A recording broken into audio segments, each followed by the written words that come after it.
আমাৰ মানুহবোৰৰ আটাইতকৈ মৌলিক আটাইতকৈ বুনিয়াদী অস্তিত্বগত সমস্যাবিধ হৈছে যে আমি বিভিন্ন সাংসাৰিক শাৰীৰিক মনোবৈজ্ঞানিক সংস্কাৰ ভিত্তিক পৰিচয়বোৰকে ধাৰণাবোৰকে পৰম সত্য বুলি গণ্য কৰি সেইসমূহে প্ৰদান কৰা আমাৰ পৰিচয়বোৰকে পৰম সত্য পৰিচয় বুলি গণ্য কৰি সেইবোৰতে লাগি ধৰোঁ আৰু সেইবোৰৰ পাৰৰ যে আমাৰ কিবা পৰিচয় থাকিব পাৰে অধিক মৌলিক অধিক বুনিয়াদী অধিক ব্যাপক সেয়া জানিবলৈ সেয়া বুজিবলৈ চেষ্টাই নকৰোঁ যিমান সম্ভৱ বিবেকী হৈ সেই দিশে গতিয়েই নকৰোঁ এক বিবেকী আত্মজ্ঞানৰ যাত্ৰা আৰম্ভই নকৰোঁ সত্য কি হয় পৰম অৰ্থত সেয়া বুজিবলৈ যাত্ৰাই আৰম্ভ নকৰোঁ বিবেচনাৰ ভিত্তিত ফলত সীমাবদ্ধতাতেই লাগি থাকোঁ সেই সীমাবদ্ধতাকেই পৰম বুলি গণ্য কৰি ফলত মৌলিক বুনিয়াদী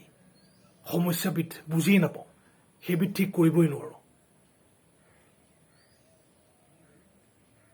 বিশ্বাসৰ ভিত্তিত নহয় বিবেচনাৰ ভিত্তিত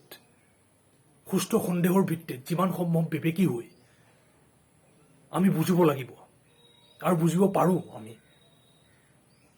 যে আমি শাৰীৰিক মনোবৈজ্ঞানিক সাংসাৰিক আটাইবোৰ সীমাবদ্ধতাৰ পাৰৰ সজাগ সাক্ষী হয় সজাগতা হয় যি আটাইবোৰ পৰিৱৰ্তনশীলতাক আটাইবোৰ শাৰীৰিক মনোবৈজ্ঞানিক সাংসাৰিক পৰিৱৰ্তনশীলতাক সীমাবদ্ধতাক পৰম সত্য নহয় সত্য যেন লগা সপোনহে হয় বুলি জানিব পাৰোঁ আৰু এক সুস্থ দূৰত্বৰ পৰা আটাইবোৰ সত্য যেন লগা মিথ্যাক চাই থাকিব পাৰোঁ সজাগতা যে আমি হয় সূক্ষ্ম সজাগতা যে আমি হয় আটাইবোৰ সদা পৰিৱৰ্তনশীল সত্য যেন লগা মিথ্যাৰ পাৰৰ সেয়া জানিব পাৰিম আৰু তেনে এক যাত্ৰাৰ জৰিয়তে তেনে এক বুজাৰ জৰিয়তে জনাৰ জৰিয়তে